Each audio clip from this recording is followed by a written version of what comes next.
ਪਿਆਰੇ ਦੋਸਤੋ, ਅੱਜ ਫਿਲਾਸਫਰਸ ਸਟੋਨ ਦੇ ਇਸ ਸੈਸ਼ਨ ਦੇ ਵਿੱਚ ਅਸੀਂ ਜਿਹੜੀ ਲੜੀ ਸ਼ੁਰੂ ਕੀਤੀ ਸੀ ਅਹਿਮਦੀਆਨ ਦੇ ਬਾਰੇ, ਕਿ ਅਹਿਮਦੀਆਂ ਨੇ ਗੁਰੂ ਨਾਨਕ ਸਾਹਿਬ ਦੇ ਬਾਰੇ ਜੋ ਕੁਝ ਲਿਖਿਆ ਹੈ ਉਹਦਾ ਐਨਾਲਿਸਿਸ ਕਰਨ ਦੀ ਕੋਸ਼ਿਸ਼ ਕਰ ਰਹੇ ਹਾਂ। ਹੁਣ ਤੱਕ ਅਸੀਂ ਦੱਸਿਆ ਸੀ ਕਿ ਅਹਿਮਦੀਆਂ ਨੇ ਮੁੱਖ ਤੌਰ 'ਤੇ ਜਿਹੜਾ ਸਰੋਤ ਵਰਤਿਆ ਗੁਰੂ ਨਾਨਕ ਸਾਹਿਬ ਨੂੰ ਮੁਸਲਿਮ ਸਿੱਧ ਕਰਨ ਵਾਸਤੇ, ਜਾਂ ਉਹਨਾਂ ਦੇ ਜੋ ਵੀ ਇਨ ਜਨਰਲ ਗੁਰੂ ਨਾਨਕ ਸਾਹਿਬ ਬਾਰੇ ਵਿਚਾਰ ਹਨ, ਉਹਨਾਂ ਦਾ ਆਧਾਰ ਜਿਹੜਾ ਹੈ ਉਹ ਬਾਲੇ ਵਾਲੀ ਜਨਮ ਸਾਖੀ ਰਿਹਾ ਹੈ। ਹੁਣ ਬਾਲੇ ਵਾਲੀ ਜਨਮ ਸਾਖੀ ਬਾਰੇ ਇੱਕ ਦੋ ਗੱਲਾਂ ਹੋਰ ਕਰਕੇ ਮੈਂ ਅੱਗੇ ਚੱਲਾਂਗਾ। ਬਾਲੇ ਵਾਲੀ ਜਨਮ ਸਾਖੀ ਦੀਆਂ ਵੀ ਕਈ ਜਿਹੜੇ ਐਡੀਸ਼ਨਾਂ ਛਪੀਆਂ ਹਨ, ਔਰ ਹਰ ਐਡੀਸ਼ਨ ਦੇ ਵਿੱਚ ਵਾਧੇ ਘਾਟੇ ਹੁੰਦੇ ਆਏ ਨੇ। ਅਸੀਂ ਪਹਿਲਾਂ ਹੀ ਕਹਿ ਚੁੱਕੇ ਹਾਂ ਕਿ ਜਨਮ ਸਾਖੀ ਭਾਈ ਬਾਲਾ ਬਿਲਕੁਲ ਪ੍ਰਮਾਣਿਕ ਨਹੀਂ ਹੈ, ਅਥੈਂਟਿਕ ਨਹੀਂ ਹੈ। ਸਿੱਖ ਪੰਥ ਨੇ ਇਸ ਨੂੰ ਮਾਨਤਾ ਨਹੀਂ ਦਿੱਤੀ ਹੋਈ, ਪਰੰਤੂ ਇੱਕ ਪਪੂਲਰ ਲਿਟਰੇਚਰ ਰਿਹਾ ਹੈ, ਔਰ ਪਪੂਲੈਰਿਟੀ ਕਰਕੇ ਇਹ ਰਿਹਾ ਹੈ ਕਿ ਜਿੰਨੀ ਵਾਰੀ ਵੀ ਇਹ ਛਪਦੀ ਰਹੀ ਹੈ ਇਹਦੇ ਵਿੱਚ ਕੁਝ ਵਾਧੇ ਤੇ ਕੁਝ ਘਾਟੇ ਹੋ ਜਾਂਦੇ ਰਹੇ ਨੇ। ਜਿੱਥੋਂ ਤੱਕ ਇਹਦੀਆਂ ਹੱਥ ਲਿਖਤਾਂ ਦਾ ਸੰਬੰਧ ਹੈ, ਹੱਥ ਲਿਖਤਾਂ ਵੀ ਇਸ ਦੀਆਂ ਜਿਹੜੀਆਂ ਨੇ ਵੱਖ-ਵੱਖ ਵਰਜਨ ਹਨ, ਇੱਕ ਵਰਜਨ ਨਹੀਂ ਹੈ। ਸਭ ਤੋਂ ਵੱਡੀ ਗੱਲ ਇਹ ਹੈ ਕਿ ਜਿਸ ਨੂੰ ਸਿੱਖ ਵਿਦਵਾਨ ਇੱਕ ਮਤ ਹੋ ਕੇ ਰੱਦ ਕਰ ਚੁੱਕੇ ਹਨ ਤੇ ਮੰਨਦੇ ਹਨ ਕਿ ਇਹ ਸਿੱਖ ਵਿਰੋਧੀ ਫਿਰਕਾ ਜਿਹੜਾ ਹੰਧਾਲੀਆਂ ਦਾ ਫਿਰਕਾ ਸੀ, ਨਿਰੰਜਨੀਆਂ ਦਾ ਫਿਰਕਾ ਸੀ, ਇਹ ਉਸਨੇ ਗੁਰੂ ਨਾਨਕ ਸਾਹਿਬ ਨੂੰ ਡੀਫੇਮ ਕਰਨ ਵਾਸਤੇ ਇਹ ਜਾਣ ਬੁੱਝ ਕੇ ਇਹ ਲਿਖਵਾਈ ਸੀ।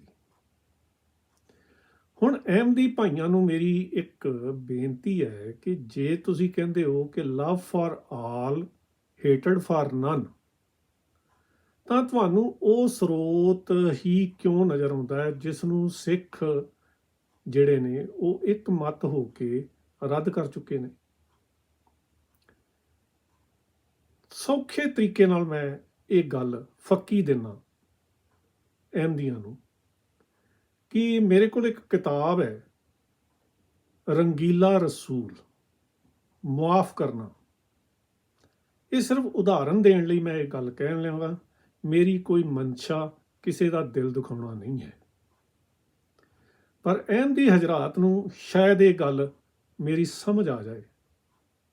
ਰੰਗੀਲਾ ਰਸੂਲ ਕਿਤਾਬ ਜਿਹੜੀ ਹੈ ਇਹ ਇਤਿਹਾਸਕ ਕਿਤਾਬ ਇਸ ਪੱਖ ਤੋਂ ਹੈ ਕਿ ਇਹ ਬ੍ਰਿਟਿਸ਼ ਇੰਡੀਆ ਦੇ ਵਿੱਚ ਬੈਨ ਹੋਣ ਵਾਲੀ ਪਹਿਲੀ ਕਿਤਾਬ ਸੀ, ਜਿਸ ਨੂੰ ਬ੍ਰਿਟਿਸ਼ ਗੌਰਮੈਂਟ ਨੇ ਜਿਹੜਾ ਹੈ ਉਹ ਇੰਡੀਆ ਦੇ ਵਿੱਚ ਬੈਨ ਕੀਤਾ ਸੀ। ਇਹ ਸ਼ਾਇਦ, ਜੇ ਮੈਂ ਗਲਤ ਨਹੀਂ, ਤੇ ਲਾਹੌਰ ਦੇ ਕਿਸੇ ਹਿੰਦੂ ਸੱਜਣ ਨੇ ਬਦਲੇ ਨਾਮ ਥੱਲੇ ਕਿਤਾਬ ਛਾਪੀ ਸੀ।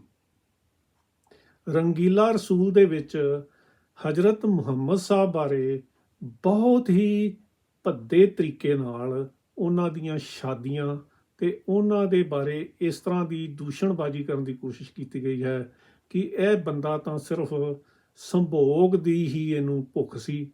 ਤੋ ਇਸ ਤਰੀਕੇ ਨਾਲ ਇਹ ਰੰਗੀਲਾ ਰਸੂਲ ਕਿਤਾਬ ਲਿਖੀ ਗਈ ਜਿਹਦੇ ਉੱਤੇ ਬੈਨ ਲੱਗ ਗਿਆ।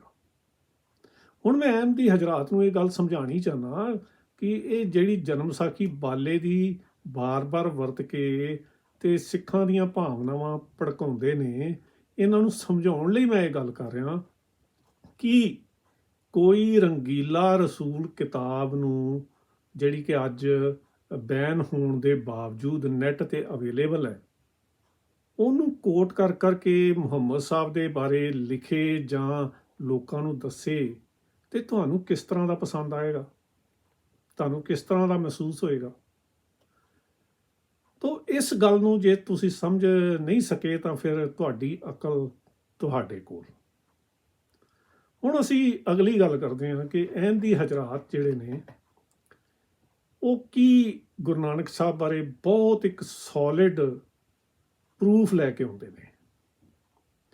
ਅੱਜ ਤੋਂ 3 ਸਾਲ ਪਹਿਲਾਂ ਐਡਮਿੰਟਨ ਦੇ ਵਿੱਚ ਇੱਕ ਇਹਨਾਂ ਨੇ ਸਮਾਗਮ ਉਚੇਚਾ ਰੱਖਿਆ ਅਹਿਮਦੀਆਂ ਨੇ, ਜਿਹਦੇ ਵਿੱਚ ਇਹਨਾਂ ਨੇ ਚੋਲਾ ਸਾਹਿਬ ਦੀ ਜਿਹੜੀ ਹੈ ਬਹੁਤ ਵਧਾ ਚੜਾ ਕੇ ਜਿਹੜੀ ਹੈ ਉੱਥੇ ਪੇਸ਼ਕਾਰੀ ਕੀਤੀ, ਔਰ ਕਿਹਾ ਗਿਆ ਕਿ ਇਹ ਚੋਲਾ ਡੇਰਾ ਬਾਬਾ ਨਾਨਕ ਦੇ ਵਿੱਚ ਹੈ, ਜਿਹਨੂੰ ਕਿ ਗੁਰੂ ਨਾਨਕ ਸਾਹਿਬ ਦਾ ਚੋਲਾ ਕਿਹਾ ਜਾਂਦਾ ਹੈ। ਇਹਦੇ ਉੱਤੇ ਕੁਰਾਨ ਦਾ ਹੋਣਾ, ਚੋਲੇ ਦੇ ਉੱਤੇ ਜਿਹੜਾ ਨਾ ਉਹ ਕੁਰਾਨ ਦੀਆਂ ਆਇਤਾਂ ਕਹਿੰਦੇ ਨੇ ਲਿਖੀਆਂ ਹੋਈਆਂ ਨੇ, ਔਰ ਉਹ ਚੋਲਾ ਜਿਹੜਾ ਆਪਣੇ ਆਪ ਦੇ ਵਿੱਚ ਬੜਾ ਵੱਡਾ ਸਬੂਤ ਹੈ ਕਿ ਗੁਰੂ ਨਾਨਕ ਸਾਹਿਬ ਜਿਹੜੇ ਸੀ ਉਹ ਕੁਰਾਨ ਦੀ ਫੋਲੋਇੰਗ ਕਰਦੇ ਸੀ ਔਰ ਇਸਲਾਮ ਦੇ ਉਹ ਪੈਰੋਕਾਰ ਸਨ।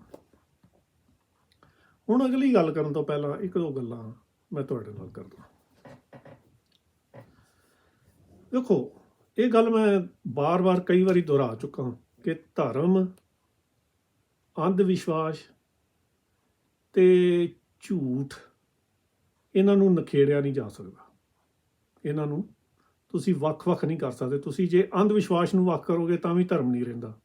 ਜੇ ਤੁਸੀਂ ਇਹਦੇ ਵਿੱਚੋਂ ਝੂਠ ਨੂੰ ਵੱਖ ਕਰ ਦਿੰਦੇ ਹੋ ਤਾਂ ਵੀ ਧਰਮ ਪਚਦਾ ਨਹੀਂ। ਹੁਣ ਇੱਕ ਬੜੀ ਇੰਟਰਸਟਿੰਗ ਹਦੀਸ ਹੈ ਇਸਲਾਮੀ ਜਗਤ ਦੇ ਵਿੱਚ, ਇਹ ਜਿਹੜੀ ਹੈ ਸੁਣਾਈ ਜਾਂਦੀ ਹੈ, ਸੁਣੀ ਜਾਂਦੀ ਹੈ, ਉੱਥੇ ਕਿਸੇ ਹੋਰ ਤਰੀਕੇ ਨਾਲ ਸੁਣਾਈ ਜਾਂਦੀ ਹੈ। ਪਰ ਅੱਜ ਮੈਂ ਤੁਹਾਨੂੰ ਇਹਦੀ ਵੱਖਰੀ ਇੱਕ ਵਿਆਖਿਆ ਗੈਰ ਮੁਸਲਿਮ ਦੇ ਮੂੰਹ ਤੋਂ ਤੁਸੀਂ ਸੁਣੋਗੇ।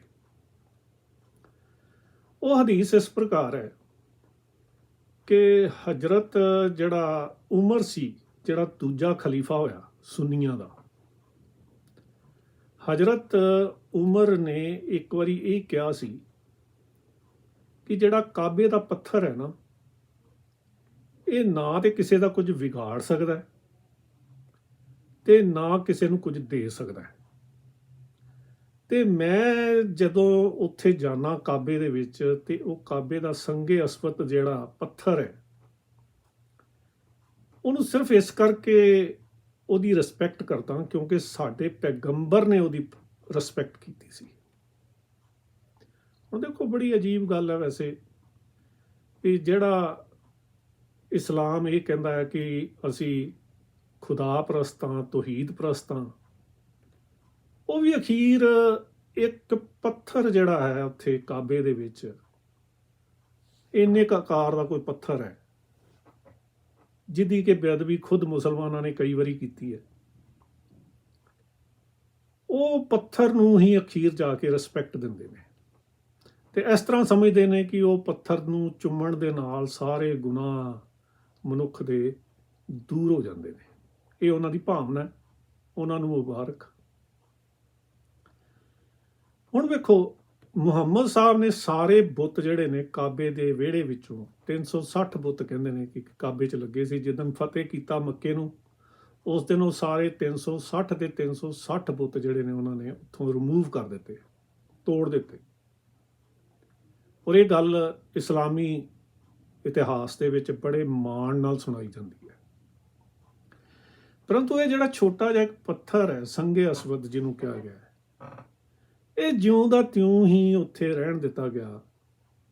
ਇਹਦੇ ਪਿੱਛੇ ਇੱਕ ਗੈਰ ਮੁਸਲਿਮ ਹੋਣ ਦੇ ਨਾਤੇ ਜੋ ਮੈਂ ਵਿਆਖਿਆ ਕਰ ਰਿਹਾ ਉਹ ਇਹ ਹੈ ਕਿ ਮੁਹੰਮਦ ਸਾਹਿਬ ਨੇ ਸੋਚਿਆ ਸੀ ਕਿ ਜੇ ਸ਼ਾਇਦ ਅਸੀਂ ਇਹਨੂੰ ਵੀ ਇੱਥੋਂ ਚੁੱਕ ਦਿਆਂਗੇ ਤੇ ਇਹ ਜਿਹੜੇ ਮੱਕੇ ਵਾਲੇ ਨੇ, ਇਹਨਾਂ ਦੀ ਨਾਰਾਜ਼ਗੀ ਜਿਹੜੀ ਹੈ ਨਾ ਬਹੁਤ ਜ਼ਿਆਦਾ ਹੋ ਜਾਏਗੀ, ਕਿਉਂਕਿ ਪਹਿਲਾਂ ਹੀ ਉਹਨਾਂ ਦੇ ਸਾਰੇ 360 ਬੁੱਤ ਜਿਹੜੇ ਨੇ ਤੋੜ ਦਿੱਤੇ ਗਏ ਨੇ, ਉਹਨਾਂ ਦੀ ਬੇਹੁਰਮਤੀ ਕੀਤੀ ਗਈ ਹੈ ਜਾਣ-ਬੁੱਝ ਕੇ। ਉਹਨਾਂ ਨੂੰ ਉੱਥੋਂ ਕਾਬੇ ਦੇ ਵਿਹੜੇ ਵਿੱਚੋਂ ਨਿਕਾਲਾ ਦੇ ਦਿੱਤਾ ਗਿਆ, ਕੱਢ ਦਿੱਤਾ ਗਿਆ। ਤੇ ਉਹਨਾਂ ਦਾ ਦਿਲ ਰੱਖਣ ਵਾਸਤੇ ਮੈਨੂੰ ਲੱਗਦਾ ਹੈ ਕਿ ਮੁਹੰਮਦ ਸਾਹਿਬ ਨੇ ਉਹ ਇੱਕ ਛੋਟਾ ਜਿਹਾ ਪੱਥਰ ਜਿਹੜਾ ਉੱਥੇ ਪਿਆ ਰਹਿਣ ਦਿੱਤਾ ਕਿ ਚਲੋ ਕੋਈ ਨਹੀਂ, ਇਹ ਰਹਿਣ ਦਿਓ, ਇਹਦੇ ਨਾਲ ਇਹਨਾਂ ਦਾ ਦਿਲ ਪਰਚਦਾ ਤੇ ਪਰਚਣ ਦਿਓ। ਔਰ ਹਜ਼ਰਤ ਉਮਰ ਜਿਹੜਾ ਕਿ ਮੁਹੰਮਦ ਸਾਹਿਬ ਦਾ ਬਹੁਤ ਹੀ ਨੇੜੇ ਦਾ, ਅਸੀਂ ਇਸ ਤਰ੍ਹਾਂ ਨਹੀਂ ਕਹਿ ਸਕਦੇ ਕਿ ਉਹਨੂੰ ਇਸਲਾਮ ਦੀ ਸਮਝ ਨਹੀਂ ਸੀ। ਉਹ ਜੇ ਇਹ ਗੱਲ ਕਰ ਰਿਹਾ ਕਿ ਇਹ ਪੱਥਰ ਨੂੰ ਅਸੀਂ ਸਿਰਫ ਇਸ ਕਰਕੇ ਪੂਜਦੇ ਹਾਂ, ਜਾਂ ਪੂਜਦੇ ਸ਼ਬਦ ਤੇ ਉੱਤੇ ਸ਼ਾਇਦ ਮੁਸਲਮਾਨ ਰਾਜੀ ਨਾ ਹੋਣ, ਕਿ ਇਹਦੀ ਰਿਸਪੈਕਟ ਕਰਦੇ ਹਾਂ, ਕਿ ਮੁਹੰਮਦ ਸਾਹਿਬ ਇਹਦੀ ਰਿਸਪੈਕਟ ਕਰਦੇ ਸੀ, ਅਦਰਵਾਈਜ਼ ਇਹ ਨਾ ਕਿਸੇ ਨੂੰ ਕੁਝ ਦੇ ਸਕਦਾ, ਨਾ ਕਿਸੇ ਨੂੰ ਕੋਈ ਕਿਸੇ ਦਾ ਵਿਗਾੜ ਸਕਦਾ। ਇਹ ਪੱਥਰ ਹੈ, ਬਿਲਕੁਲ ਸਹੀ ਗੱਲ ਹੈ। ਪਰ ਹੁਣ ਦੂਜੇ ਪਾਸੇ ਅਸੀਂ ਦੇਖੀਏ ਕਿ ਧਰਮ ਦੇ ਨਾਂ ਤੇ ਕਾਰੋਬਾਰ ਕਿਵੇਂ ਚੱਲਦੇ ਨੇ। ਇੱਕ ਛੋਟੀ ਜਿਹੀ ਐਗਜ਼ਾਮਪਲ ਦਿਆਂਗਾ। ਮੈਂ 3-4 ਸਾਲ ਪਹਿਲਾਂ ਕਸ਼ਮੀਰ ਵਿੱਚ ਗਿਆ ਸੀ। ਉੱਥੇ ਹਜ਼ਰਤ ਬਲ ਦਰਗਾਹ ਦੇ ਵਿੱਚ ਵੀ ਮੈਂ ਗਿਆ ਸੀ। ਹਜ਼ਰਤ ਬਲ ਦਰਗਾਹ ਦੇ ਉੱਪਰ ਇੱਕ ਲੋਕਰ ਹੈ ਜਿਹਦੀ ਹਿਫਾਜ਼ਤ ਹੁਣ ਗੌਰਮੈਂਟ ਦੇ ਹੱਥ ਵਿੱਚ ਹੈ। ਗੌਰਮੈਂਟ ਦੇ ਹੱਥ ਵਿੱਚ ਇਸ ਕਰਕੇ ਹੈ ਕਿਉਂਕਿ ਉੱਥੇ ਜਿਹੜਾ ਕਿਹਾ ਜਾਂਦਾ ਹੈ ਅਖੌਤੀ ਤੌਰ ਤੇ, ਤਥਾਕਥਿਤ ਤੌਰ ਤੇ, ਕਿ ਹਜ਼ਰਤ ਮੁਹੰਮਦ ਸਾਹਿਬ ਦੇ ਸਿਰ ਦਾ ਜਾਂ ਦਾੜੀ ਦਾ ਇੱਕ ਵਾਲ ਜਿਹੜਾ ਹੈ ਉੱਥੇ ਪਿਆ, ਮੂੰਹੇ ਮੁਬਾਰਕ। ਔਰ ਉਹਨੂੰ ਜਿਹੜਾ ਉੱਥੋਂ ਦੇ ਮੁਸਲਮਾਨ ਪੀੜ੍ਹੀ ਦਰ ਪੀੜ੍ਹੀ ਉਹਨਾਂ ਨੇ ਸੰਭਾਲਿਆ ਹੋਇਆ, ਇੱਕ ਖਾਨਦਾਨ ਦੇ ਕੋਲ ਹੈ। ਉਹ ਜਿਹੜੀ ਹਜ਼ਰਤ ਬਲ ਦਰਗਾਹ ਹੈ ਉਹਦੇ ਉੱਤੇ ਇੱਕ ਖਾਸ ਖਾਨਦਾਨ ਦਾ ਜਿਹੜਾ ਕੰਟਰੋਲ ਹੈ। ਔਰ ਉੱਥੇ ਬਹੁਤ ਵੱਡੀ ਤਾਦਾਦ ਦੇ ਵਿੱਚ ਮੁਸਲਮਾਨ ਜਾ ਕੇ ਜ਼ਿਆਰਤ ਕਰਦੇ ਨੇ। ਔਰ ਐਸੀ ਉਹਨਾਂ ਦੀ ਬਹੁਤ ਸਾਰੇ ਮੁਸਲਮਾਨਾਂ ਦੀ ਮੰਨਤ ਹੈ ਕਿ ਜੇ ਅਸੀਂ ਇੱਥੇ ਆ ਕੇ ਕੋਈ ਸ਼ਰਧਾ ਦੇ ਨਾਲ ਦੁਆ ਕਰਕੇ ਕੋਈ ਮੰਨਤ ਮੰਨਦੇ ਹਾਂ ਤਾਂ ਉਹ ਸਾਡੀ ਪੂਰੀ ਹੁੰਦੀ ਹੈ। ਉਹ ਸਾਲ 'ਚ ਇੱਕ ਵਾਰੀ ਸ਼ਾਇਦ ਉਹਦੇ ਤਾਲੇ ਖੁੱਲ੍ਹਦੇ ਨੇ ਅਤੇ ਉਹ ਜਨਰਲੀ ਲੋਕਾਂ ਨੂੰ ਜਿਹੜੇ ਨੇ ਉਹਦੇ ਦਰਸ਼ਨ ਜਿਹੜੇ ਨੇ ਕਰਵਾਏ ਜਾਂਦੇ ਨੇ, ਜਿਹੜਾ ਕਿ ਅਖੌਤੀ ਤੌਰ 'ਤੇ ਹਜ਼ਰਤ ਮੁਹੰਮਦ ਸਾਹਿਬ ਦਾ ਇੱਕ ਵਾਲ ਹੈ। ਪਰੰਤੂ ਮੈਂ ਉੱਥੇ ਬਹੁਤ ਸਾਰੇ ਹੋਰ ਸੁੰਨੀ ਦੋਸਤਾਂ ਨੂੰ ਮਿਲਿਆ ਉੱਥੇ, ਅਤੇ ਸੁੰਨੀ ਦੋਸਤਾਂ ਨੇ ਉਹਨੂੰ ਓਨ ਨਹੀਂ ਕੀਤਾ। ਉਹ ਕਹਿੰਦੇ ਕਿ ਨਹੀਂ, ਇਹ ਕੋਈ ਜ਼ਰੂਰੀ ਨਹੀਂ ਹੈ ਕਿ ਇਹ ਵਾਲ ਪ੍ਰਮਾਣਿਕ ਹੋਵੇ।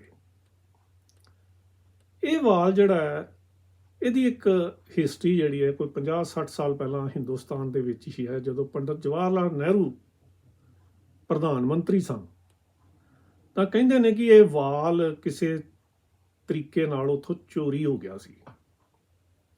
ਜਦੋਂ ਚੋਰੀ ਹੋ ਗਿਆ ਤੇ ਮੁਸਲਮਾਨਾਂ ਦੇ ਵਿੱਚ ਬਹੁਤ ਤਰਥੱਲੀ ਮਚ ਗਈ ਔਰ ਸਾਰੇ ਵਰਲਡ ਦੇ ਵਿੱਚ ਜਿਹੜਾ ਇਸ ਚੀਜ਼ ਨੂੰ ਲੈ ਕੇ ਬਹੁਤ ਰੋਸ ਪ੍ਰਗਟ ਕੀਤਾ ਮੁਸਲਮਾਨਾਂ ਨੇ ਕਿ ਸਾਡੇ ਪੈਗੰਬਰ ਸਾਹਿਬ ਦਾ ਪਵਿੱਤਰ ਵਾਲ ਜਿਹੜਾ ਉਹ ਚੋਰੀ ਕਿਵੇਂ ਹੋ ਗਿਆ ਜਾਂ ਚੋਰ ਕਿਉਂ ਲੈ ਗਿਆ। ਉਹਨਾਂ ਨੂੰ ਖਦਸ਼ਾ ਹੋ ਸਕਦਾ ਹੈ ਕਿ ਸ਼ਾਇਦ ਇਹਦੀ ਬੇਹੁਰਮਤੀ ਹੋਏਗੀ ਸਾਡੇ ਪੈਗੰਬਰ ਸਾਹਿਬ ਦੇ ਵਾਲ ਦੀ। ਔਰ ਕਹਿੰਦੇ ਨੇ ਕਿ ਜਦੋਂ ਬਹੁਤ ਜ਼ਿਆਦਾ ਹਾਲਾਤ ਖਰਾਬ ਹੋਣ ਲੱਗ ਪਏ ਤਾਂ ਗੌਰਮੈਂਟ ਨੇ ਅਚਾਨਕ ਇਹ ਐਲਾਨ ਕਰ ਦਿੱਤਾ ਕਿ ਵਾਲ ਮਿਲ ਗਿਆ ਹੈ, ਅਚਾਨਕ। ਔਰ ਉਹ ਵਾਲ ਜਿਹੜਾ ਹੈ ਫਿਰ ਉਸੇ ਤਰ੍ਹਾਂ ਕਸ਼ਮੀਰ ਦੇ ਹਜ਼ਰਤ ਬਲ ਦਰਗਾਹ ਦੇ ਵਿੱਚ ਲਿਆ ਕੇ ਟਿਕਾ ਦਿੱਤਾ ਤੇ ਮੁਸਲਮਾਨ ਸ਼ਾਂਤ ਹੋ ਗਏ ਕਿ ਸਾਡੇ ਪੈਗੰਬਰ ਸਾਹਿਬ ਦਾ ਵਾਲ ਹਿਫਾਜ਼ਤੀ ਤੌਰ ਤੇ ਬਿਲਕੁਲ ਜਿਹੜਾ ਹੈ ਉਹ ਮਿਲ ਗਿਆ ਹੈ। ਮੈਨੂੰ ਬੜੀ ਹੈਰਾਨਗੀ ਹੋਈ ਕਿ ਕਿਵੇਂ ਇਹ ਵਾਲ ਮਿਲਿਆ, ਕਿਹਦੇ ਕੋਲੋਂ ਮਿਲਿਆ। ਗੌਰਮੈਂਟ ਦਾ ਕੋਈ ਰਿਕਾਰਡ ਇਹਦੇ ਬਾਰੇ ਮੈਨੂੰ ਪ੍ਰਮਾਣਿਕ ਤੌਰ ਤੇ ਇਹਦੇ ਬਾਰੇ ਜਾਣਕਾਰੀ ਦਿੰਦਾ ਨਹੀਂ ਮਿਲਿਆ। ਲੱਗਦਾ ਇਹ ਸੀ ਕਿ ਮੁਸਲਮਾਨਾਂ ਨੂੰ ਸ਼ਾਂਤ ਕਰਨ ਵਾਸਤੇ ਗੌਰਮੈਂਟ ਨੇ, ਭਾਰਤ ਸਰਕਾਰ ਨੇ, ਇੱਕ ਵਾਲ ਹੀ ਹੈ ਨਾ, ਆਹ ਵਾਲ ਹੈਗਾ ਦਾੜੀ ਦਾ, ਠੀਕ ਹੈ, ਉਹ ਕੋਈ ਵਾਲ ਉਹੋ ਜਿਹਾ ਕੋਈ ਪਤਾ ਹੋਏਗਾ ਕਿਸ ਤਰ੍ਹਾਂ ਦਾ ਵਾਲ ਹੈ, ਕੋਈ ਫੋਟੋ ਹੋ ਸਕਦੀ ਹੈ, ਕੋਈ ਕੁਛ ਹੋ ਸਕਦਾ ਹੈ, ਉਹ ਲਿਆ ਕੇ ਤੇ ਇਹਨਾਂ ਦੇ ਕੋਲ ਪੇਸ਼ ਕਰਤਾ ਕਿ ਲਓ ਜੀ ਵਾਲ ਲੱਭ ਗਿਆ। ਨਾ ਤੇ ਚੋਰ ਫੜਿਆ ਗਿਆ, ਨਾ ਚੋਰ ਨੂੰ ਕੋਈ ਸਜ਼ਾ ਹੋਈ, ਨਾ ਉਹਦਾ ਕੋਈ ਰਿਕਾਰਡ ਹੈ, ਤੇ ਵਾਲ ਲੱਭ ਕਿੱਥੋਂ ਗਿਆ ਪਤਾ ਨਹੀਂ। ਔਰ ਉਹ ਜਿਹੜੇ ਹਜ਼ਰਤ ਬਲ ਦਰਗਾਹ ਵਾਲੇ ਲੋਕ ਨੇ ਉਹਨਾਂ ਨੂੰ ਤਾਂ ਵਾਲ ਚਾਹੀਦਾ ਤੇ ਵਾਲ ਕਰਕੇ ਉੱਥੇ ਚੜਾਵਾ ਆਉਂਦਾ, ਉਹਨਾਂ ਦਾ ਤੇ ਰੁਜ਼ਗਾਰ ਹੈ। ਉਹ ਰੁਜ਼ਗਾਰ ਜਿਹੜਾ ਚੱਲਣਾ ਚਾਹੀਦਾ, ਉਹਨਾਂ ਨੂੰ ਕੋਈ ਇਹਦੇ ਨਾਲ ਸਰੋਕਾਰ ਨਹੀਂ ਕਿ ਇਹ ਵਾਲ ਵਾਕਈ ਇਹ ਉਹੀ ਵਾਲ ਹੈ ਜਿਹੜਾ ਪਹਿਲਾਂ ਸੀ। ਵੈਸੇ ਤਾਂ ਬਹੁਤ ਸਾਰੇ ਮੁਸਲਮਾਨ ਕਸ਼ਮੀਰ ਦੇ ਵਿੱਚ ਮੈਨੂੰ ਇਹੋ ਜਿਹੇ ਵੀ ਮਿਲੇ ਸੀ ਜਿਹੜੇ ਕਹਿੰਦੇ ਨੇ ਕਿ ਇਹ ਅਥੈਂਟਿਕ ਹੈ ਹੀ ਨਹੀਂ, ਇਹਨਾਂ ਨੇ ਆਪ ਹੀ ਘੜ ਲਿਆ ਹੋਇਆ, ਆਪ ਹੀ ਬਣਾ ਕੇ ਰੱਖ ਲਿਆ। ਕਿਉਂਕਿ ਇਹ ਧਰਮ ਜਿਹੜਾ ਹੈ ਇਹ ਬਹੁਤ ਸੂਖਮ ਜਿਹੜੀ ਸ਼ਰਧਾ ਹੁੰਦੀ ਹੈ ਲੋਕਾਂ ਦੀ, ਉਹਦਾ ਸ਼ੋਸ਼ਣ ਕਰਨ ਦਾ ਨਾਮ ਹੀ ਧਰਮ ਹੈ। ਔਰ ਉਹ ਚੜਾਵਾ ਜਿਹੜਾ ਅੱਜ ਜਿਹੜਾ ਹਜ਼ਰਤ ਬਲ ਦਰਗਾਹ ਦੇ ਉੱਤੇ ਹੈ ਉਹ ਲੱਖਾਂ 'ਚ ਨਹੀਂ ਹੈ, ਲੱਖਾਂ ਤੋਂ ਕਿਤੇ ਅੱਗੇ ਕਰੋੜਾਂ ਵਾਲਾ ਚੜਾਵਾ ਉੱਥੇ ਅੱਜ ਵੀ ਚੜ੍ਹਦਾ, ਸਿਰਫ ਇਸ ਕਰਕੇ ਕਿ ਉੱਥੇ ਹਜ਼ਰਤ ਮੁਹੰਮਦ ਸਾਹਿਬ ਦਾ ਇੱਕ ਵਾਲ ਉੱਥੇ ਪਿਆ ਹੋਇਆ ਹੈ। ਇਸ ਤਰ੍ਹਾਂ ਮੰਨਿਆ ਜਾਂਦਾ ਹੈ। ਸਾਰਾ ਇਸਲਾਮੀ ਜਗਤ, ਮੈਂ ਦਾਅਵੇ ਨਾਲ ਕਹਿੰਦਾ, ਉਹਨੂੰ ਨਹੀਂ ਮੰਨਦਾ ਕਿ ਇਹ ਮੁਹੰਮਦ ਸਾਹਿਬ ਦਾ ਅਥੈਂਟਿਕ ਬਾਗ ਹੈ। ਹੁਣ ਅਗਲੀ ਗੱਲ ਇਹ ਹੈ ਕਿ ਉਹ ਮੁਸਲਮਾਨ ਜਿਹੜੇ ਨਹੀਂ ਮੰਨਦੇ, ਉਹਨਾਂ ਦਾ ਕਹਿਣਾ ਇਹ ਹੈ ਕਿ ਅਸੀਂ ਤਾਂ ਕੁਰਾਨ ਦੀ ਤਾਲੀਮ ਨੂੰ ਮੰਨਣਾ, ਅਸੀਂ ਕੋਈ ਨਾ ਤੇ ਕਬਰ ਪ੍ਰਸਤ ਹਾਂ ਤੇ ਨਾ ਅਸੀਂ ਕੋਈ ਮੁਹੰਮਦ ਸਾਹਿਬ ਦੇ ਜਿਹੜੇ ਹੋਰ ਨਿਸ਼ਾਨੀਆਂ ਕਈਆਂ ਥਾਵਾਂ ਤੇ ਪਈਆਂ ਨੇ ਉਹਨਾਂ ਦੀਆਂ, ਲੋਕੀ ਦੁਕਾਨਦਾਰੀ ਚਲਾ ਲੈਂਦੇ ਨੇ। ਇਸੇ ਤਰੀਕੇ ਨਾਲ ਸਿੱਖਾਂ ਦੇ ਵਿੱਚ ਵੀ ਕੋਈ ਪਖੰਡ ਜਾਂ ਝੂਠ ਜਾਂ ਧਰਮ ਦੇ ਨਾਂ ਤੇ ਦੁਕਾਨਦਾਰੀ ਕਰਨ ਵਾਲਿਆਂ ਦੀ ਕੋਈ ਕਮੀ ਨਹੀਂ ਹੈ। ਇੱਥੇ ਵੀ ਡੇਰਾ ਬਾਬਾ ਨਾਨਕ ਦੇ ਵਿੱਚ ਜਿਹੜੇ ਲੋਕ ਇਹ ਦਾਅਵਾ ਕਰਦੇ ਨੇ ਕਿ ਅਸੀਂ ਗੁਰੂ ਨਾਨਕ ਸਾਹਿਬ ਦੇ ਖਾਨਦਾਨ ਨਾਲ ਸੰਬੰਧਿਤ ਹਾਂ, ਉੱਥੋਂ ਦੇ ਬੇਦੀ ਪਰਿਵਾਰ ਨੇ ਜਿਨ੍ਹਾਂ ਨੇ ਇਹ ਕਲੇਮ ਕੀਤਾ ਹੋਇਆ ਕਿ ਉਹਨਾਂ ਕੋਲ ਕੁਝ ਗੁਰੂ ਨਾਨਕ ਸਾਹਿਬ ਦੀਆਂ ਨਿਸ਼ਾਨੀਆਂ ਨੇ। ਉਹਦੇ ਵਿੱਚ ਇੱਕ ਨਿਸ਼ਾਨੀ ਉਹ ਇਹ ਕਹਿੰਦੇ ਨੇ ਕਿ ਸਾਡੇ ਕੋਲ ਗੁਰੂ ਨਾਨਕ ਸਾਹਿਬ ਦਾ ਇੱਕ ਚੋਲਾ ਹੈ, ਔਰ ਉਹ ਚੋਲਾ ਜਿਹੜਾ ਹੈ ਉਹ ਸੰਗਤਾਂ ਨੂੰ ਦਰਸ਼ਨ ਕਰਾਉਂਦੇ ਨੇ। ਉਹ ਉਹਨਾਂ ਦੀ ਪਰਸਨਲ ਕਸਟਡੀ ਦੇ ਵਿੱਚ ਹੈ, ਨਾ ਕਿ ਕਿਸੇ ਸ਼੍ਰੋਮਣੀ ਕਮੇਟੀ ਦੇ ਅੰਡਰ ਕਿਸੇ ਗੁਰਦੁਆਰੇ ਦੇ ਵਿੱਚ ਪਿਆ। ਉਹ ਮਤਲਬ ਪੰਥ ਦੀ ਉਹ ਅਮਾਨਤ ਨਹੀਂ ਹੈ ਤੇ ਨਾ ਹੀ ਪੰਥ ਨੇ ਉਹਦੀ ਕਦੀ ਕੋਈ ਪਰਵਾਹ ਕੀਤੀ ਹੈ। ਪਰੰਤੂ ਆਮ ਸ਼ਰਧਾਲੂ ਸੰਗਤ ਜਿਹੜੀ ਆ, ਆਮ ਜਿਹਨੂੰ ਸਿੱਖ ਨੂੰ ਨਹੀਂ ਪਤਾ, ਉਹ ਜਿਹੜਾ ਗੁਰੂ ਨਾਨਕ ਸਾਹਿਬ ਦਾ ਚੋਲਾ ਸਮਝ ਕੇ ਉਹਦੀ ਰਿਸਪੈਕਟ ਕਰਦਾ ਹੈ, ਉੱਥੇ ਜਾ ਕੇ ਚੜਾਵਾ ਚੜਾਉਂਦਾ ਹੈ। ਔਰ ਉਹ ਜਿਹੜੇ ਬੇਦੀ ਪਰਿਵਾਰ ਨੇ ਡੇਰਾ ਬਾਬਾ ਨਾਨਕ ਦੇ, ਉਹ ਉਹਦੇ ਤੋਂ ਮਤਲਬ ਆਪਣਾ ਖੂਬ ਜਿਹੜਾ ਪੈਸਾ ਇਕੱਠਾ ਕਰਦੇ ਨੇ। ਇਹਦੇ ਬਾਰੇ ਅਸੀਂ ਥੋੜ੍ਹਾ ਜਿਹਾ ਡਿਟੇਲ 'ਚ ਗੱਲ ਕਰਾਂਗੇ ਕਿ ਇਹ ਚੋਲਾ ਕੀ ਹੈ, ਜਿਹਦੇ ਉੱਤੇ ਅਹਿਮਦੀਆਂ ਨੇ ਇਹ ਦਾਅਵਾ ਕੀਤਾ ਹੈ ਕਿ ਇਹ ਚੋਲੇ ਦੇ ਉੱਤੇ ਕੁਰਾਨ ਦੀਆਂ ਆਇਤਾਂ ਲਿਖੀਆਂ ਹੋਈਆਂ ਨੇ, ਤੇ ਜਿਹਦੇ ਤੋਂ ਪ੍ਰੂਵ ਹੁੰਦਾ ਹੈ ਕਿ ਗੁਰੂ ਨਾਨਕ ਸਾਹਿਬ ਕੁਰਾਨ ਤੇ ਇਸਲਾਮ ਦੇ ਪੈਰੋਕਾਰ ਸਨ। ਹੁਣ ਉਸ ਖਾਨਦਾਨ ਦੇ 3 ਅੱਗੋਂ ਬੱਚੇ ਨੇ ਜਿਨ੍ਹਾਂ ਦੇ ਕੋਲ ਰੋਟੇਸ਼ਨ ਵਾਈਜ਼ ਉਹ ਚੋਲਾ ਹੁੰਦਾ ਹੈ। ਰੋਟੇਸ਼ਨ ਵਾਈਜ਼ ਦਾ ਮਤਲਬ ਹੈ ਕਿ ਹਰ ਸਾਲ ਜਿਹੜਾ ਉਹ ਇੱਕ ਖਾਨਦਾਨ ਜਿਹੜਾ ਉਹਦਾ ਚੜਾਵਾ 1 ਸਾਲ ਵਾਸਤੇ ਉਹਦਾ ਹੁੰਦਾ ਹੈ, ਸੇਵਾ ਸੰਭਾਲ ਉਹਨਾਂ ਦੇ ਕੋਲ ਹੁੰਦੀ ਹੈ। ਹੁਣ ਦਾ ਮੈਨੂੰ ਨਹੀਂ ਪਤਾ, ਮੈਂ ਉੱਥੇ ਲਗਭਗ 20 ਸਾਲ ਪਹਿਲਾਂ ਗਿਆ ਸੀ ਔਰ ਮੈਂ ਇਹਦੀ ਪੂਰੀ ਖੋਜ ਪੜਤਾਲ ਕੀਤੀ ਸੀ ਕਿ ਇਹ ਚੋਲੇ ਦੀ ਅਸਲੀਅਤ ਕੀ ਹੈ, ਇਹ ਚੋਲਾ ਕਿਵੇਂ ਆਇਆ। ਤੇ ਮੈਨੂੰ ਉਹਨਾਂ 3 ਪਰਿਵਾਰਾਂ ਨੇ ਇੱਕ ਛੋਟੀ ਕਿਤਾਬ ਦਿੱਤੀ ਸੀ ਚੋਲੇ ਦੀ ਹਿਸਟਰੀ ਦੇ ਬਾਰੇ, ਔਰ ਅਹਿਮਦੀਆਂ ਨੇ ਵੀ ਇਹ ਗੱਲ ਲਿਖੀ ਹੈ ਕਿ ਇਹ ਚੋਲਾ ਜਿਹੜਾ ਹੈ ਅੱਲਾਹ ਤਾਲਾ ਨੇ ਗੁਰੂ ਨਾਨਕ ਸਾਹਿਬ ਨੂੰ ਦਿੱਤਾ ਸੀ। ਦੇਖੋ ਜਰਾ, ਇਹ ਅਹਿਮਦੀਆਂ ਨੇ ਮੰਨਿਆ ਹੋਇਆ ਹੈ ਕਿ ਇਹ ਚੋਲਾ ਜਿਹੜਾ ਹੈ ਅੱਲਾਹ ਤਾਲਾ ਨੇ ਗੁਰੂ ਨਾਨਕ ਸਾਹਿਬ ਨੂੰ ਸਿੱਧਾ ਦਿੱਤਾ ਸੀ। ਕੀ ਇਸਲਾਮੀ ਜਗਤ ਇਸ ਰਵਾਇਤ ਨੂੰ ਮਾਨਤਾ ਦਿੰਦਾ? ਦੇਖੋ, ਕੱਲੇ ਅਹਿਮਦੀ ਇਸਲਾਮ ਨਹੀਂ ਹਨ, ਬਲਕਿ ਇਸਲਾਮੀ ਜਗਤ ਤੇ ਉਹਨਾਂ ਨੂੰ ਮੁਸਲਮਾਨ ਹੀ ਨਹੀਂ ਮੰਨਦਾ। ਜੇ ਉਹ ਕਹਿ ਦੇਣ ਕਿ ਇਹ ਚੋਲਾ ਅੱਲਾਹ ਤਾਲਾ ਨੇ ਖਿਲਤ ਦੇ ਤੌਰ ਤੇ ਗੁਰੂ ਨਾਨਕ ਸਾਹਿਬ ਨੂੰ ਦਿੱਤਾ, ਇਹਦਾ ਮਤਲਬ ਸਮਝਦੇ ਹੋ ਕੀ ਹੁੰਦਾ? ਇਹਦਾ ਮਤਲਬ ਸਮਝਦੇ ਹੋ ਕੀ ਹੁੰਦਾ? ਅਹਿਮਦੀ ਭਰਾਓ, ਇਹਦਾ ਮਤਲਬ ਇਹ ਹੁੰਦਾ ਕਿ ਜੇ ਅੱਲਾਹ ਤਾਲਾ ਖਿਲਤ ਦੇ ਰਿਹਾ ਨਾ, ਤਾਂ ਗੁਰੂ ਨਾਨਕ ਨੂੰ ਪੈਗੰਬਰ ਮੰਨੋ, ਗੁਰੂ ਨਾਨਕ ਨੂੰ ਪੈਗੰਬਰ ਮੰਨੋ ਘੱਟੋ ਘੱਟ, ਕਿਉਂਕਿ ਖਿਲਤ ਆਮ ਖਿਲਤ ਤਾਂ ਮਿਰਜ਼ਾ ਸਾਹਿਬ ਨੂੰ ਨਹੀਂ ਅੱਲਾ ਨੇ ਦਿੱਤੀ। ਜੇ ਦਿੱਤੀ ਹੈ ਤੇ ਪੇਸ਼ ਕਰੋ। ਇਲਹਾਮ ਤੁਸੀਂ ਵੱਧ ਤੋਂ ਵੱਧ ਕਹਿੰਦੇ ਹੋ ਨਾ, ਇਲਹਾਮ ਦਿੱਤਾ। ਖਿਲਤ ਇਲਹਾਮ ਤੋਂ ਉੱਪਰਲੀ ਚੀਜ਼ ਹੈ। ਕਿਉਂ? ਕਿਉਂਕਿ ਅੱਲਾਹ ਤਾਲਾ ਬਿਲਕੁਲ ਪ੍ਰੈਜ਼ੈਂਟ ਹੋ ਕੇ ਖਿਲਤ ਦਿੱਤੀ ਹੋਏਗੀ ਨਾ ਅੱਲਾਹ ਤਾਲਾ ਨੇ। ਨੰਬਰ 1, ਇਹਦਾ ਜਵਾਬ ਤੁਸੀਂ ਕਦੀ ਨਹੀਂ ਦੇਣਾ, ਮੈਨੂੰ ਪਤਾ ਹੈ। ਇਸਲਾਮੀ ਜਗਤ ਕਦੀ ਵੀ ਇਸ ਰਵਾਇਤ ਦੀ ਪ੍ਰੋੜਤਾ ਨਹੀਂ ਕਰ ਸਕਦਾ, ਨਹੀਂ ਮੰਨ ਸਕਦਾ। ਜਿਸ ਆਧਾਰ ਤੇ ਤੁਸੀਂ ਗੁਰੂ ਨਾਨਕ ਸਾਹਿਬ ਨੂੰ ਮੁਸਲਮਾਨ ਬਣਾਉਣ ਦੀ ਕੋਸ਼ਿਸ਼ ਕੀਤੀ ਹੈ, ਉਹ ਰਵਾਇਤ ਗੈਰ ਇਸਲਾਮੀ ਹੈ। ਗੈਰ ਇਸਲਾਮੀ ਤੋਂ ਵੀ ਵੱਧ ਮੈਂ ਕਹਾਂਗਾ ਇਸਲਾਮ ਵਿਰੋਧੀ ਰਵਾਇਤ ਹੈ। ਕਿਵੇਂ? ਤੁਸੀਂ ਕੀ ਕਿਸੇ ਵੀ ਵਿਅਕਤੀ ਨੂੰ ਇਹ ਆਗਿਆ ਦੇ ਸਕਦੇ ਹੋ? ਮੰਨ ਲਓ ਮੈਂ ਇਹ ਕਮੀਜ਼ ਪਾਈ ਹੈ, ਮੈਂ ਇਹਦੇ ਉੱਤੇ ਔਰ ਆਪਣੇ ਪਜਾਮੇ ਦੇ ਉੱਤੇ ਕੁਰਾਨ ਦੀਆਂ ਆਇਤਾਂ ਲਿਖ ਲਵਾਂ ਤੇ ਇਹ ਕੁਰਾਨ ਦੀਆਂ ਆਇਤਾਂ ਵਾਲੀ ਕਮੀਜ਼ ਪਾ ਕੇ ਮੈਂ ਬਾਜ਼ਾਰਾਂ 'ਚ ਤੁਰਿਆ ਫਿਰਾਂ, ਵਾਸ਼ਰੂਮ 'ਚ ਵੀ ਜਾਵਾਂ, ਮੈਂ ਪਿਸ਼ਾਬ ਵੀ ਕਰਾਂ, ਪਿਸ਼ਾਬ ਦੇ ਛਿੱਟੇ ਵੀ ਪੈਣ, ਮੈਂ ਟਾਇਲਟ ਦੇ ਵਿੱਚ ਜਾ ਕੇ ਪੋਟੀ ਵੀ ਕਰਾਂ, ਕੁਰਾਨ ਦਾ ਚੋਲਾ ਪਾ ਕੇ, ਕੁਰਾਨ ਦੇ ਆਇਤਾਂ ਵਾਲੀਆਂ ਸ਼ਰਟਾਂ ਪਾ ਕੇ। ਕੀ ਤੁਸੀਂ ਕਦੀ ਇਸਲਾਮੀ ਜਗਤ ਇਹ ਬਰਦਾਸ਼ਤ ਕਰੇਗਾ? ਨਹੀਂ ਕਰੇਗਾ। ਜੇ ਗੁਰੂ ਨਾਨਕ ਸਾਹਿਬ ਨੂੰ ਚੋਲਾ ਉਹ ਮਿਲਿਆ ਖਿਲਤ ਦੇ ਤੌਰ ਤੇ, ਨੰਬਰ 1 ਉਹਦੇ ਵਿੱਚ ਵੀ ਅੱਗੇ ਫਿਰ ਡਿਵੀਜ਼ਨ ਹੈਗੀ ਹੈ। ਕੀ ਅੱਲਾ ਸਿੱਧਾ ਆ ਕੇ ਚੋਲਾ ਦੇ ਸਕਦਾ? ਇਹ ਤਾਂ ਇਸਲਾਮ ਹੀ ਨਹੀਂ ਮੰਨਦਾ। ਇਸਲਾਮ ਇਹ ਕਹਿੰਦਾ ਹੈ ਕਿ ਮੁਹੰਮਦ ਸਾਹਿਬ ਜਦੋਂ 7ਵੇਂ ਅਸਮਾਨ ਤੇ ਗਏ ਨੇ, ਅੱਲਾ ਨੇ ਸਿੱਧੇ ਰੂਪ ਵਿੱਚ ਦਰਸ਼ਨ ਨਹੀਂ ਦਿੱਤੇ। ਅੱਲਾ ਜਿਹੜਾ ਹੈ ਬਿਲਕੁਲ ਹਜ਼ਰਤ ਮੁਹੰਮਦ ਸਾਹਿਬ ਦੇ ਸਾਹਮਣੇ ਆ ਕੇ ਆਪਣੇ ਅਸਲ ਸਰੂਪ ਦੇ ਵਿੱਚ ਖੜਾ ਨਹੀਂ ਹੋਇਆ, ਸਿਰਫ ਉੱਥੇ ਇੱਕ ਨੂਰ ਪ੍ਰਗਟ ਹੋਇਆ। ਜਦੋਂ ਕੋਈ ਮੈਟੀਰੀਅਲ ਪੇਸ਼ ਕੀਤਾ ਜਾਏਗਾ ਅੱਲਾ ਵੱਲੋਂ ਤਾਂ ਉਹਦੇ ਹੱਥ ਵੀ ਹੋਣਗੇ, ਤਾਂ ਹੀ ਉਹ ਇਸ ਤਰ੍ਹਾਂ ਕਰਕੇ ਭੇਟ ਕਰੇਗਾ ਨਾ। ਜੇ ਉਹ ਭੇਟਾ ਕਰੇਗਾ, ਕੋਈ ਮਟੀਰੀਅਲ ਹੈ, ਚੋਲਾ ਇੱਕ ਮਟੀਰੀਅਲ ਹੈ, ਤੇ ਫਿਰ ਇਹਦਾ ਮਤਲਬ ਕਿ ਅੱਲਾ ਦੇਹਧਾਰੀ ਰੂਪ ਵਿੱਚ ਗੁਰੂ ਨਾਨਕ ਸਾਹਿਬ ਨੂੰ ਮਿਲਿਆ, ਤੇ ਗੁਰੂ ਨਾਨਕ ਸਾਹਿਬ ਤਾਂ ਇਸ ਰੂਪ 'ਚ ਮੁਹੰਮਦ ਸਾਹਿਬ ਤੋਂ ਕਿਤੇ ਉੱਚੇ ਸਿੱਧ ਹੋ ਜਾਣਗੇ।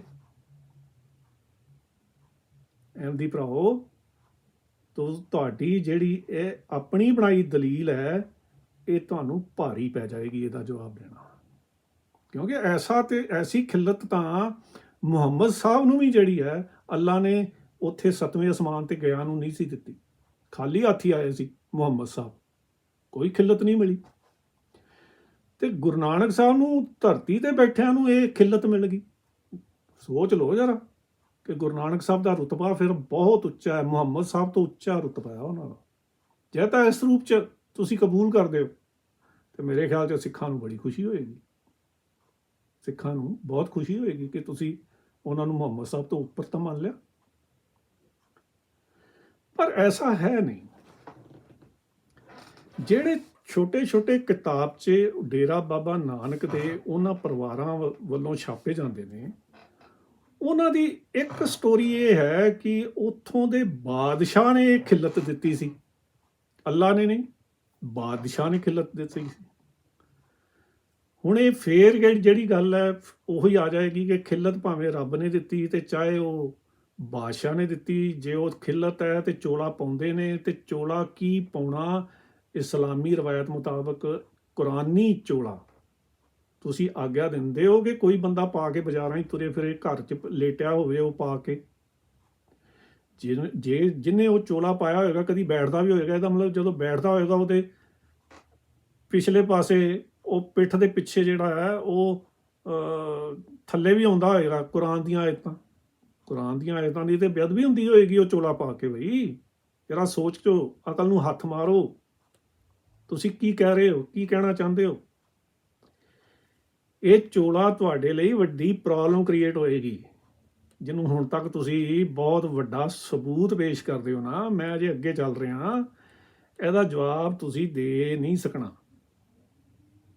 ਮੇਰਾ ਚੋਲੇ ਦੇ ਬਾਰੇ ਜਿਹੜੀ ਰਿਸਰਚ ਮੈਂ ਕੀਤੀ ਸੀ, ਉਹ ਪੇਪਰ ਜਿਹੜਾ ਰਿਸਰਚ ਪੇਪਰ ਹੈ ਪੰਜਾਬੀ ਯੂਨੀਵਰਸਿਟੀ ਪਟਿਆਲਾ ਦੇ ਖੋਜ ਪੱਤਰ ਵਿੱਚ 20 ਸਾਲ ਪਹਿਲਾਂ ਛਪ ਚੁੱਕਿਆ ਹੈ। 20 ਸਾਲ ਪਹਿਲਾਂ। ਅੱਜ ਤੱਕ ਕਦੀ ਕਿਸੇ ਅਹਿਮਦੀ ਵਿਦਵਾਨ ਨੇ ਉਹਦਾ ਜਵਾਬ ਨਹੀਂ ਦਿੱਤਾ। ਔਰ ਇਹੀ ਕਾਰਨ ਹੈ ਕਿ ਮੈਨੂੰ ਹੁਣ ਇਹ ਵੀਡੀਓ ਦਾ ਸਹਾਰਾ ਲੈਣਾ ਪਿਆ ਕਿ ਇਹ ਵੀਡੀਓ ਰਾਹੀਂ ਜਿਹੜੀ ਹੈ ਦੂਰ ਦੂਰ ਤੱਕ ਇਹ ਗੱਲ ਪਹੁੰਚੇ, ਜਿਹਦੇ ਉੱਤੇ ਇਹ ਸਮਝਦੇ ਨੇ ਕਿ ਸ਼ਾਇਦ ਰਿਸਰਚ ਪੇਪਰ ਲੋਕਾਂ ਨੇ ਨਹੀਂ ਪੜ੍ਹਿਆ ਹੋਏਗਾ ਤੇ ਇਹ ਗੱਲ ਬਹੁਤੀ ਨਹੀਂ ਜਾਏਗੀ, ਜਦੋਂ ਕਿ ਉਹ ਚੋਲੇ ਦਾ ਪ੍ਰਚਾਰ ਸਾਰੀ ਦੁਨੀਆ ਦੇ ਵਿੱਚ ਕਰ ਰਹੇ ਨੇ ਕਿ ਗੁਰੂ ਨਾਨਕ ਸਾਹਿਬ ਦਾ ਐਸਾ ਚੋਲਾ ਹੈ। ਪਰ ਸਿੱਖਾਂ ਦੇ ਕਿਸੇ ਵਿਦਵਾਨ ਨੇ ਉਹਨਾਂ ਦੇ ਇਸ ਜਿਹੜਾ ਝੂਠੀ ਕਹਾਣੀ ਬਣਾਈ ਹੋਈ ਹੈ ਇਹਦਾ ਜਵਾਬ ਨਹੀਂ ਦਿੱਤਾ। ਮੈਂ ਪਹਿਲੀ ਵਾਰੀ 20 ਸਾਲ ਪਹਿਲਾਂ ਵੀ ਇਹ ਜਵਾਬ ਦਿੱਤਾ ਸੀ, ਅੱਜ ਫੇਰ ਉਹ ਗੱਲ ਕਰਨ ਜਾ ਰਿਹਾ। ਇਹ ਚੋਲਾ ਤੀਜੀ ਸਟੋਰੀ ਇਹਦੇ ਨਾਲ ਇਹ ਜੋੜੀ ਗਈ ਹੈ ਤੀਜੇ ਫੈਮਿਲੀ ਵੱਲੋਂ ਕਿ ਇਹ ਚੋਲਾ ਜਿਹੜਾ ਹੈ ਗੁਰੂ ਨਾਨਕ ਸਾਹਿਬ ਉੱਥੇ ਹੀ ਛੱਡ ਆਏ ਸੀ, ਬਗਦਾਦ ਦੇ ਵਿੱਚ। ਤੇ ਗੁਰੂ ਅਰਜਨ ਦੇਵ ਜੀ ਨੇ ਆਪਣਾ ਇੱਕ ਸਿੱਖ ਜਿਹੜਾ ਹੈ ਉਹਨੂੰ ਸਪੈਸ਼ਲ ਭੇਜਿਆ ਕਿ ਉੱਥੋਂ ਜਾ ਕੇ ਚੋਲਾ ਲੈ ਕੇ ਆਵੇ। ਔਰ ਇਹ ਚੋਲਾ ਜਿਹੜਾ ਕਿੱਦਾਂ ਪਤਾ ਲੱਗਿਆ ਗੁਰੂ ਅਰਜਨ ਦੇਵ ਜੀ ਨੂੰ? ਕਹਿੰਦੇ ਨੇ ਜੀ ਉਹਨਾਂ ਨੂੰ ਸੁਪਨਾ ਆਇਆ। ਸੁਪਨੇ ਦੇ ਵਿੱਚ ਗੁਰੂ ਨਾਨਕ ਸਾਹਿਬ ਮਿਲੇ ਗੁਰੂ ਅਰਜਨ ਦੇਵ ਜੀ ਨੂੰ, ਤੇ ਗੁਰੂ ਅਰਜਨ ਦੇਵ ਜੀ ਨੂੰ ਉਹਨਾਂ ਨੇ ਦੱਸਿਆ ਕਿ ਮੇਰਾ ਚੋਲਾ ਫਲਾਣੀ ਫਲਾਣੀ ਥਾਂ ਤੇ ਪਿਆ ਤੇ ਉਹਨੂੰ ਸਤਿਕਾਰ ਨਾਲ ਲੈ ਕੇ ਆਓ। ਤੇ ਕਹਿੰਦੇ ਜੀ ਉਹ ਚੋਲਾ ਜਿਹੜਾ ਹੈ ਗੁਰੂ ਨਾਨਕ ਸਾਹਿਬ ਦਾ ਜਿਹੜਾ ਸੀ, ਗੁਰੂ ਅਰਜਨ ਦੇਵ ਜੀ ਨੇ ਮੰਗਵਾਇਆ, ਤੇ ਗੁਰੂ ਅਰਜਨ ਦੇਵ ਜੀ ਨੇ ਉਹ ਚੋਲਾ ਸਾਂਭ ਸੰਭਾਲ ਵਾਸਤੇ, ਸੇਵਾ ਵਾਸਤੇ ਜਿਹੜਾ ਉਹ ਗੁਰੂ ਨਾਨਕ ਸਾਹਿਬ ਦੇ ਖਾਨਦਾਨ ਜਿਹੜਾ ਕਿ ਡੇਰਾ ਬਾਬਾ ਨਾਨਕ ਵਿੱਚ ਹੈ ਉਹਨਾਂ ਨੂੰ ਦੇ ਦਿੱਤਾ। ਤੇ ਇਹ ਚੋਲਾ ਸੀਨਾ ਬਸੀਨਾ ਜਿਹੜਾ ਉਦੋਂ ਤੋਂ ਉਸ ਖਾਨਦਾਨ ਦੇ ਕੋਲ ਤੁਰਿਆ ਹੁੰਦਾ ਹੈ। ਹੁਣ ਮੈਂ ਸਾਰੀ ਖੋਜ ਕੀਤੀ ਇਹਦੇ ਬਾਰੇ, ਚੋਲੇ ਬਾਰੇ, ਔਰ ਚੋਲੇ ਦੇ ਬਾਰੇ ਮੇਰੀ ਜਿਹੜੀ ਖੋਜ ਅਖੀਰ ਜਿਹੜੀ ਮੁੱਕੀ ਉਹ ਮੈਂ ਸੰਖੇਪ 'ਚ ਦੱਸ ਰਿਹਾ। ਮੇਰੀ ਉਹ ਪੰਜਾਬੀ ਯੂਨੀਵਰਸਿਟੀ ਪਟਿਆਲਾ ਦੇ ਹਿਸਟੋਰੀਕਲ ਡਿਪਾਰਟਮੈਂਟ ਦਾ ਜਿਹੜਾ ਰਿਸਰਚ ਜਰਨਲ ਹੈ ਉਹਦੇ ਵਿੱਚ ਬਕਾਇਦਾ ਮੇਰਾ ਪੇਪਰ ਛਪਿਆ ਹੋਇਆ ਲਗਭਗ 20 ਸਾਲ ਪਹਿਲਾਂ ਦਾ। ਉਹਦੇ 'ਚ ਮੈਂ ਇਹ ਪ੍ਰੂਵ ਕੀਤਾ ਹੈ ਕਿ ਇਸੇ ਖਾਨਦਾਨ ਦਾ ਇੱਕ ਬੰਦਾ ਸੁਖਬਾਸੀ ਰਾਮ ਹੋਇਆ ਹੈ। ਸੁਖਬਾਸੀ ਰਾਮ ਜਿਹੜਾ ਹੈ ਇਹ ਲਗਭਗ 18ਵੀਂ ਸਦੀ ਦਾ ਬੰਦਾ ਹੈ, ਜਿਹਨੇ ਇਹਨਾਂ ਦੇ ਖਾਨਦਾਨ ਜਿਹੜਾ ਬੇਦੀ ਖਾਨਦਾਨ ਹੈ, ਗੁਰੂ ਨਾਨਕ ਸਾਹਿਬ ਦਾ ਖਾਨਦਾਨ, ਡੇਰਾ ਬਾਬਾ ਨਾਨਕ ਦਾ ਖਾਨਦਾਨ, ਉਹਦੀ ਜਿਹੜੀ ਹੈ ਬੰਸ ਪ੍ਰਕਾਸ਼ ਨਾਮ ਦੀ ਇੱਕ ਕਿਤਾਬ ਲਿਖੀ ਸੀ, ਜਿਹਦੇ 'ਚ ਉਹ ਖਾਨਦਾਨ ਦਾ ਪੂਰਾ ਵੇਰਵਾ ਦਿੱਤਾ ਹੈ ਕਿ ਇੱਕ ਖਾਨਦਾਨ ਜਿਹੜਾ ਕਿਉਂ ਮਹਾਨ ਹੈ, ਕਿੰਨਾ ਮਹਾਨ ਹੈ, ਜਿਹਦੇ ਵਿੱਚ ਗੁਰੂ ਨਾਨਕ ਸਾਹਿਬ ਦਾ ਜਨਮ ਹੋਇਆ। ਜਿਵੇਂ ਮੁਸਲਮਾਨਾਂ ਦੇ ਵਿੱਚ ਸੈਯਦ ਜਿਹੜੇ ਨੇ ਜਾਂ ਇਹਨਾਂ ਨੂੰ ਬੜਾ ਮਾਣ ਹੈ ਕਿ ਮੁਹੰਮਦ ਸਾਹਿਬ ਸਾਡੇ ਵਿੱਚ ਪੈਦਾ ਹੋਏ, ਤੇ ਇਹਦਾ ਮਤਲਬ ਇਹ ਕਿ ਸਾਰੇ ਸੈਯਦ ਬੜੇ ਮਹਾਨ ਨੇ। ਤੇ ਇਸੇ ਤਰ੍ਹਾਂ ਜਿਹੜੇ ਡੇਰਾ ਬਾਬਾ ਨਾਨਕ ਵਾਲੇ ਬੇਦੀ ਨੇ ਉਹ ਸਮਝਦੇ ਨੇ ਕਿ ਅਸੀਂ ਬੜੇ ਮਹਾਨ ਹਾਂ ਕਿਉਂਕਿ ਸਾਡੇ ਵਿੱਚ ਜਿਹੜਾ ਗੁਰੂ ਨਾਨਕ ਸਾਹਿਬ ਦਾ ਜਨਮ ਹੋਇਆ ਸੀ ਸਾਡੇ ਵੱਡੇ ਵਡੇਰਿਆਂ ਦੇ ਘਰਾਂ 'ਚ। ਪਰੰਤੂ ਕਿਤੇ ਵੀ ਜਿਹੜੀ ਗੁਰਬਾਣੀ ਹੈ ਉਹਦੇ 'ਚ ਬੇਦੀ ਖਾਨਦਾਨ ਦੀ ਉਸਤਤ ਤੁਹਾਨੂੰ ਨਹੀਂ ਮਿਲੇਗੀ, ਕਿਤੇ ਵੀ ਨਹੀਂ ਮਿਲੇਗੀ। ਬਲਕਿ ਇਹ ਜੇ ਤੁਸੀਂ ਹਿਸਟਰੀ ਪੜ੍ਹੋਗੇ ਤਾਂ ਇਹ ਕਿਤੇ ਗੁਰੂ ਕਾਲ ਦੇ ਵਿੱਚ ਇਹਨਾਂ ਦਾ ਤੁਹਾਨੂੰ ਕੋਈ ਕੰਟਰੀਬਿਊਸ਼ਨ ਇਸ ਖਾਨਦਾਨ ਦੀ ਨਜ਼ਰ ਹੀ ਨਹੀਂ ਆਏਗੀ।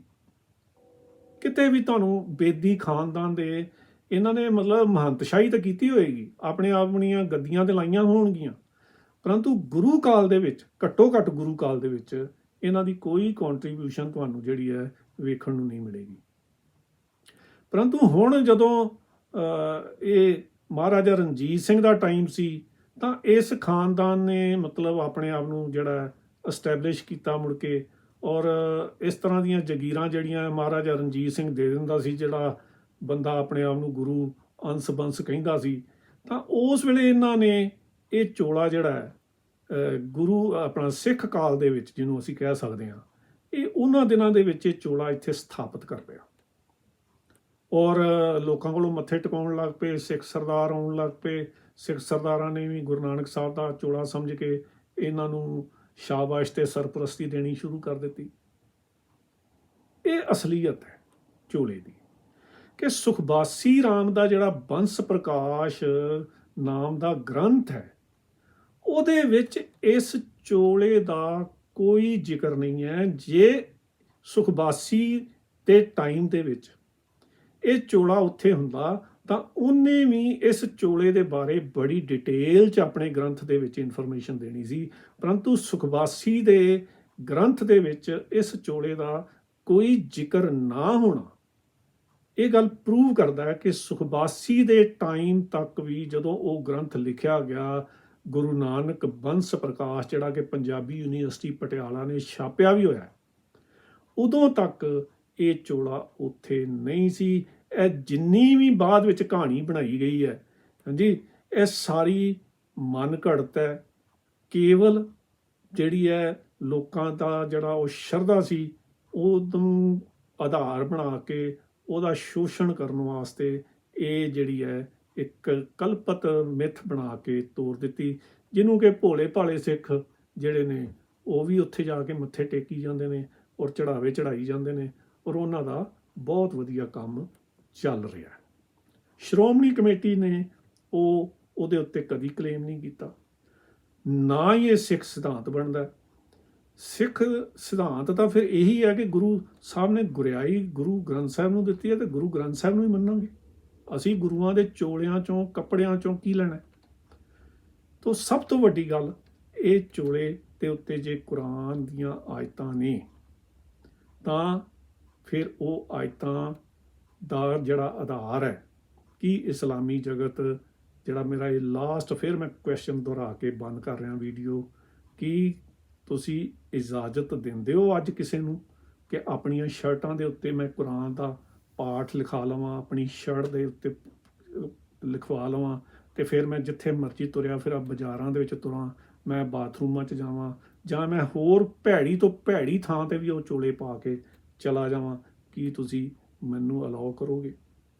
ਜਾਂ ਮੈਨੂੰ ਇੱਕ ਵੀ ਮਿਸਾਲ ਅਜਿਹੀ ਦੇ ਦਿਓ, ਇੱਕ ਵੀ ਮਿਸਾਲ ਪੂਰੇ 1400 ਸਾਲ ਦੀ ਇਸਲਾਮਿਕ ਹਿਸਟਰੀ ਦੇ ਵਿੱਚੋਂ ਕਿ ਕਿਸੇ ਵੀ ਮੁਸਲਿਮ ਫਕੀਰ ਨੇ, ਮੁਸਲਿਮ ਸੂਫੀ ਨੇ ਕੋਈ ਅਜਿਹਾ ਚੋਲਾ ਪਾਇਆ ਹੋਵੇ ਜਿਹਦੇ ਉੱਤੇ ਕੁਰਾਨ ਦੀਆਂ ਆਇਤਾਂ ਲਿਖੀਆਂ ਹੋਣ।